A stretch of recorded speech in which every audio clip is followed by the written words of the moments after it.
సమస్యలను పక్కదారి పట్టించే పాలన. సమస్యల పరిష్కారానికి బదులు సంచలనాల కోసం కాంగ్రెస్ ప్రభుత్వం, రేవంత్ రెడ్డి గారి ప్రభుత్వం సమయం కేటాయిస్తూ ఉంది. ఇవాళ రాష్ట్రంలో ఏం జరుగుతుందో మనందరం చూస్తున్నాం. మీరు జర్నలిస్టులుగా మీకు కూడా తెలుసు, మీ కుటుంబాల్లో కానీ మీ బంధుమిత్రుల్లో కానీ ఎవరికి ఫోన్ చేసినా ప్రతి 2 ఇళ్లలో ఒకరి జ్వరంతో బాధపడుతున్నారు.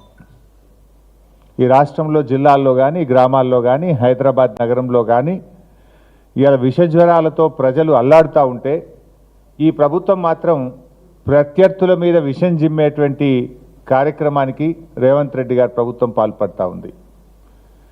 రోజు పత్రికల్లో పతాక శీర్షికన వార్తలు వస్తూ ఉన్నాయి.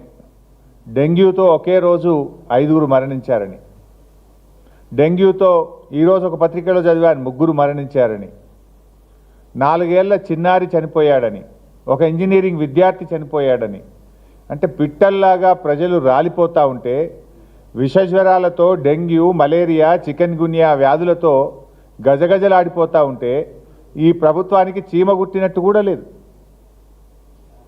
ఒకవైపు లక్షలాది మంది ప్రజలు విషజ్వరాలతో డెంగ్యూతో బాధపడుతూ ఉంటే ఇంకొక వైపు లక్షలాది మంది రైతులు రుణమాఫీ జరగలేదని ధర్నాలు చేస్తూ ఉంటే, ఆందోళన చేస్తూ ఉంటే వాటి నుంచి డైవర్ట్ చేయడానికి, ప్రజల దృష్టి మరల్చడానికి ఒక డైవర్షన్ పాలిటిక్స్కు ఈ ప్రభుత్వం ప్రయత్నం చేస్తూ ఉంది. హైడ్రా పేరిట హైడ్రామా నడుపుతూ ఉన్నారు. ప్రతిపక్షాలను టార్గెట్ చేసుకొని పనిచేస్తూ ఉన్నారు.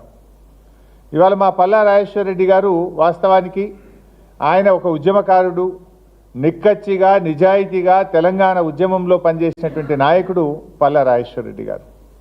తెలంగాణ ఉద్యమంలో పోరాటం చేసి ఎన్నో కేసులు అరెస్టులు అయినటువంటి నాయకుడు పల్లా రాజేశ్వర రెడ్డి గారు. ఆయన ఆనాడు ఉద్యమంలోనైనా, మొన్నటి ప్రభుత్వంలోనైనా, నేడు ప్రతిపక్షంలోనైనా ప్రజల పక్షాన ఒక